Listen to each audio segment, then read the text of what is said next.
नमस्कार, मैं रचना शर्मा चढ़ती कला टाइम टीवी देख रहे सभी दर्शकों का स्वागत करती हूं। आप देख रहे हैं हरियाणा के समाचारों की शुरुआत से पहले एक नजर आज की मुख्य सुर्खियों पर।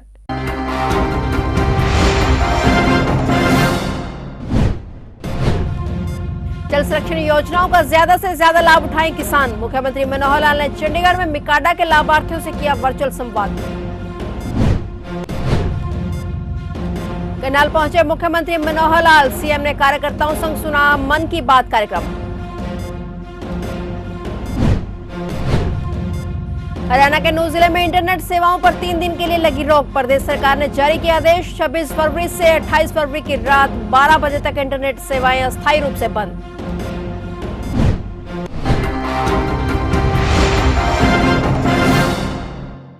और अब समाचार विस्तार से।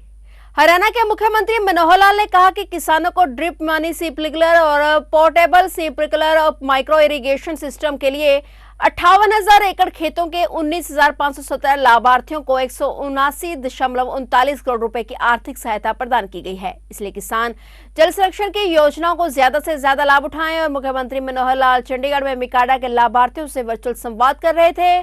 सीएम मनोहर लाल ने अनेक लाभार्थियों से न केवल संवाद किया बल्कि योजनाओं का फीडबैक भी लिया। अनेक लाभार्थियों ने सरकार की योजनाओं की प्रशंसा के साथ ही जल संरक्षण के लिए सरकार द्वारा किए जा रहे प्रयासों की भी सराहना की। मुख्यमंत्री ने कहा कि जल संरक्षण और उपलब्ध पानी की तर्कसंगत व मितव्ययता से प्रयोग करने के लिए मिकाडा के माध्यम से विभिन्न स्कीमें चलाई जा रही हैं। उन्होंने कहा कि सूक्ष्म सिंचाई को बढ़ाने व खेतों में वर्षा जल संग्रहण के लिए तालाब बनाने व खालों को पक्का करने का कार्य मिकाडा को दिया गया है। इस दौरान सीएम ने कहा कि अटल भूजल योजना के तहत राज्य के 1,656 गांवों में किसानों को उनके हिस्से की 15% प्रतिपूर्ति राशि सीधे डीबीटी माध्यम से खातों में भेजी जा रही है। अब तक 11,284 लाभार्थियों के खाते में 19 करोड़ रुपए ट्रांसफर किए जा चुके हैं। इसके साथ ही खेत में जलाशय बनाने के लिए 2,185 लाभार्थियों को 54.90 करोड़ रुपए और 2,584 अन्य लाभार्थियों को 64 करोड़ रुपए जारी किए गए हैं। हरियाणा के किसान भाइयों,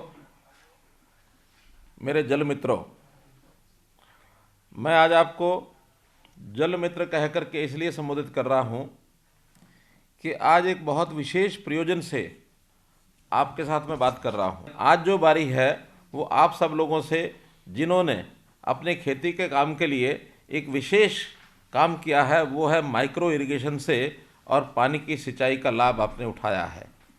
आज विचार इस प्रकार से बना, क्योंकि हमको मालूम है पानी जो है बहुत अमूल्य चीज़ है हमारे लिए। हमारे जीवन में अगर पानी न हो, वायु न हो, तो समझो जीवन भी संभव नहीं है। ठीक कहा रहीमन जी ने कि रहीमन पानी राखिए, बिन पानी सब सून, पानी गए न उबरे, मोती मानस चून। अर्थात ये कहावत बहुत पहले रहीम जी ने कही थी और उस समय भी पानी का जो महत्व था, आज भी पानी का वो महत्व है। बल्कि मैं कहूँगा कि आज तो पानी का महत्व बहुत अधिक है, क्योंकि हमारा आबादी बढ़ती जा रही है, हमारे एक प्रकार से विकास के कार्य बढ़ रहे हैं और पानी जितना है उतना ही है। इसलिए उस पानी के नाते से और हमको एक अभियान लेना पड़ा कि पानी को कैसे बचाया जाए। तो उस नाते से हमने जो माइक्रो इरिगेशन के अपने जितने हरियाणा के बंधु हैं, आज उनसे बात करने का विचार किया।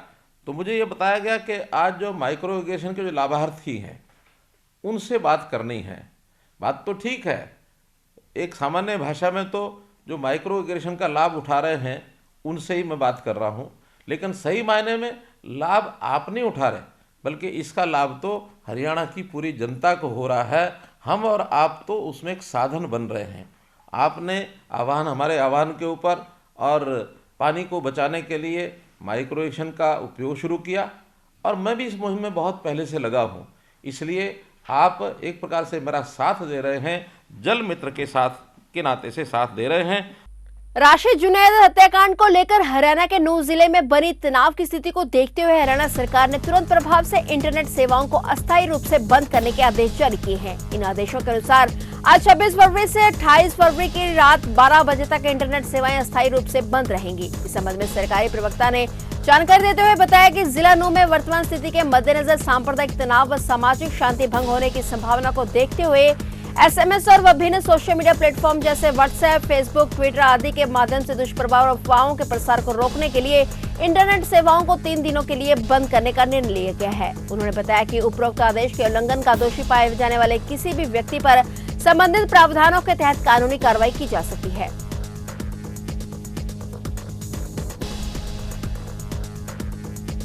मुख्यमंत्री मनोहर लाल आज सीएम सिटी करनाल पहुंचे, जहां उन्होंने कई कार्यक्रमों में शिरकत की। सुबह से ही सीएम अपने कार्यकर्ताओं के बीच पहुंच गए थे। सबसे पहले उन्होंने वार्ड नंबर 2 में पार्टी कार्यकर्ताओं के साथ मीटिंग कर पार्टी को मजबूत बनाने के लिए चर्चा की और इसी के साथ आगामी नगर निगम चुनाव और अगले साल होने वाले विधानसभा और लोकसभा इलेक्शन को लेकर भी रणनीति बनाई। मुख्यमंत्री ने वार्ड में हो रहे विकास कार्यों की समीक्षा भी की। कार्यकर्ताओं के साथ मीटिंग करने के बाद मुख्यमंत्री ने प्रेम नगर स्थित अपने आवास पर प्रधानमंत्री नरेंद्र मोदी के मन की बात कार्यक्रम को सुना। इस दौरान सीएम मनोहर लाल के साथ पार्टी कार्यकर्ता और नेता भी मौजूद रहे। मुख्यमंत्री ने कहा कि प्रधानमंत्री की हर बात हमेशा प्रेरणा देने वाली होती है। उन्होंने कभी भी मन की बात कार्यक्रम में राजनीतिक बात नहीं की, बल्कि वे सामाजिक बातों को लेकर हर बार नया विषय लोगों के सामने लेकर आते हैं। सीएम ने कहा कि पीएम ने मन की बात कार्यक्रम के माध्यम से समाज में काफी सुधार किया है। देखिए, जैसे हम सबने देखा है कि आज प्रधानमंत्री जी की मन की बात का 98वां जो एपिसोड है वो आज चला है और इसके साथ ही एक बहुत बड़ी लंबी श्रृंखला, जैसा बताया गया कि 1-2 महीने के बाद 100वां जो एपिसोड होगा उसमें भी बहुत बड़ी प्रेरणादायक बातें वो करेंगे। हर एपिसोड में उन्होंने प्रदेश की, देश की कोई ना कोई नई विधा, कोई किसी समस्या की तरफ करना, कोई प्रेरणा की बातें, ये सब की है। और एक बात हम सब ध्यान करते हैं कि कभी भी इस मन की बात में उन्होंने कोई राजनीति की बात कभी नहीं की है। सामाजिक बातों को लेकर के हर बार कोई ना कोई नया विषय लोगों के सामने आया है और मैं समझता हूँ इससे बहुत बड़ा सुधार हुआ है।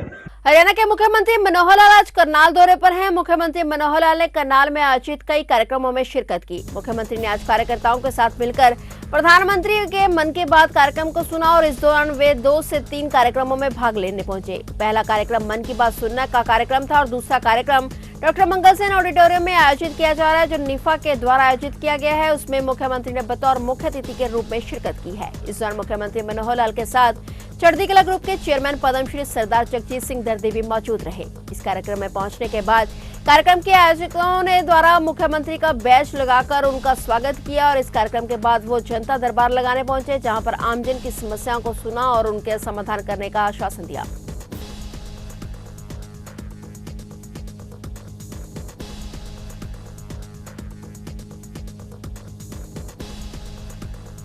यात्रियों की संख्या पर नजर बनाए रखने के लिए हरियाणा सरकार ने सभी सरकारी बसों में सेंसर आधारित प्रणाली लगाने का निर्णय लिया है। इस प्रणाली को लगाने के बाद बसों में चढ़ने और उतरने वाले यात्रियों की संख्या पर प्रशासनिक अधिकारियों की नजर रहेगी। खास बात यह है कि इस प्रणाली के लागू होने के बाद सरकार करीब 150 करोड़ रुपए की सालाना बचाने में सफल होगी। दरअसल बसों में बेचे गए टिकट और सेंसर प्रणाली के आंकड़ों से आसानी से मिलान किया जा सकता है, इससे रास्ते में होने वाले हानि पर लगाम लगाने में आसानी होगी। इस नई व्यवस्था को राजस्व रिसाव जांच प्रणाली के तहत लागू करने की योजना है। सीएम मनोहर लाल ने इस नई योजना का जिक्र अपने बजट भाषण में भी किया था। उन्होंने दावा किया कि इन उपायों को लागू करने के बाद टिकटों का राजस्व करीब 150 करोड़ रुपए सालाना बढ़ जाएगा। Haryana national common mobility card का उपयोग करके ई टिकटिंग शुरू करने वाला देश का पहला राज्य पहले ही बन चुका है। पायलट प्रोजेक्ट के तहत हरियाणा के 6 जिलों में इसकी शुरुआत हो चुकी है और इस साल 31 मार्च तक इस व्यवस्था को प्रदेश के सभी 22 जिलों में लागू करने की योजना पर काम चल रहा है। यही नहीं, सरकार ने 550 एसी इलेक्ट्रिक बसों की खरीद की भी जानकारी दी है, जिसमें से 175 मिनी बसें शामिल हैं। सोनीपत जिले के गांव उलदेपुर ठहरू में मानवता को शर्मसार करने वाली घटना सामने आई है, जहां खेत में घुसने पर एक युवक ने गाय को डंडे से बेरहमी से पीटा। युवक ने गाय को इस कदर पीटा कि वह बेसुध होकर जमीन पर गिर पड़ी। यही नहीं, जब इतने से भी आरोपी का मन नहीं भरा तो उसे गाय के गले में रस्सी बांधकर उसका दम घोटकर उसे मार दिया। घटना की सूचना मिलते ही गौरक्षक दल की टीम ने मौके पर पहुंचकर खूब हंगामा किया। सदर थाना पुलिस ने आरोपी के खिलाफ मामला दर्ज कर लिया था और आज उसे गिरफ्तार भी कर लिया गया है। गाय की मौत की हत्या करने की सूचना मिलने पर पुलिस के साथ ही गौरक्षक भी गांव में पहुंच गए और उन्होंने काफी हंगामा किया। उन्होंने पुलिस से मांग की कि बेरहमी से गाय को मौत के घाट उतारने वाले दरिंदे को सख्त से सख्त सजा देनी चाहिए। थाना प्रभारी ने बताया कि आरोपी ने गुस्से में गाय की हत्या करने की बात कबूल ली है और इसी के साथ उसने रस्सी से गला घोटने की बात भी मान ली है।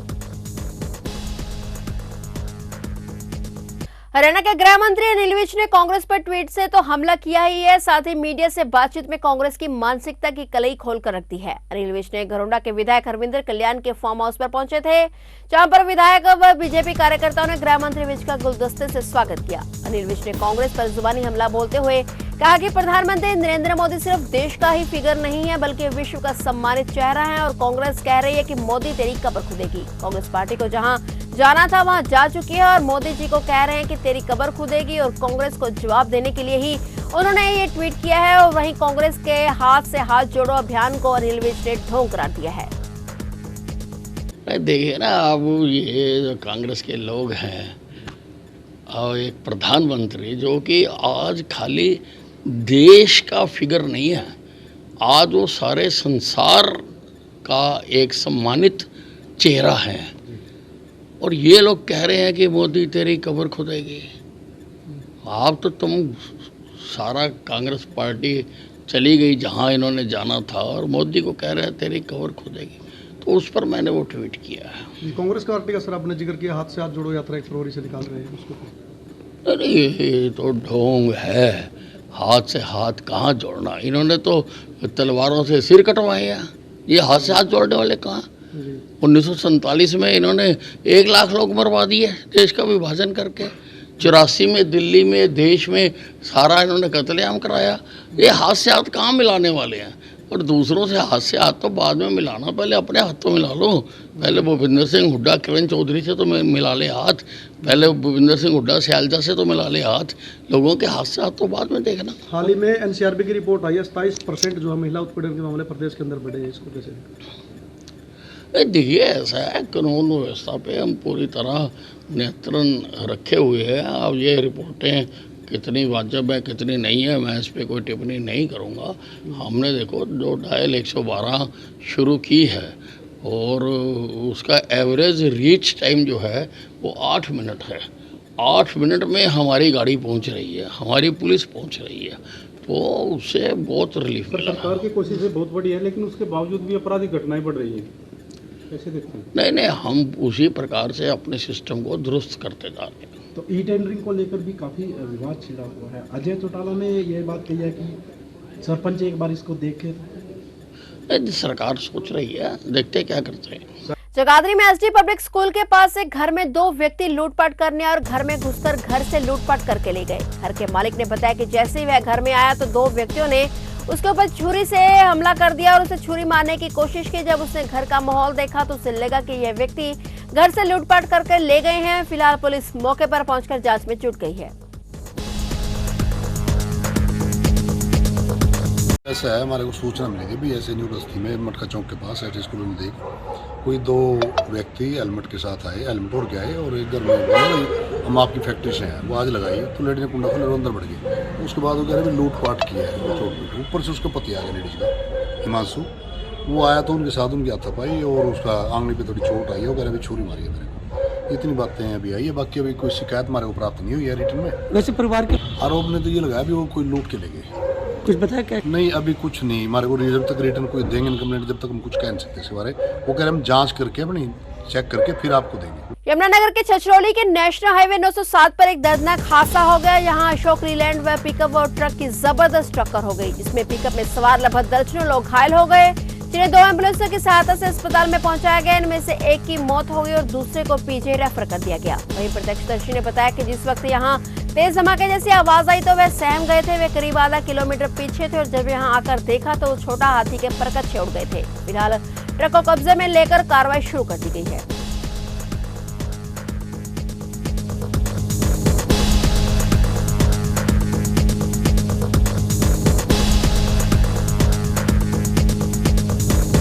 हादसा हुआ कहाँ पर हुआ सर?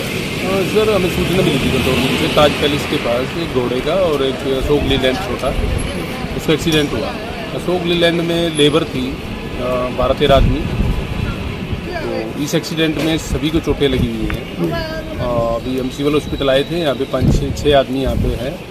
अभी जगाधरी एक बार जाके देखना वहाँ पे कितने आदमी। तो सर किसी की मौत भी हुई एक्सीडेंट में? हाँ, यहाँ पे जो 6 आए थे उनमें से एक की मौत हो चुकी है, 1-2 अभी सीरियस हैं, उधर जाके देखना पड़ेगा उनकी कैसे। तो पीजीआई रेफर किया गया किसी को? ये एक पीजीआई रेफर किया गया।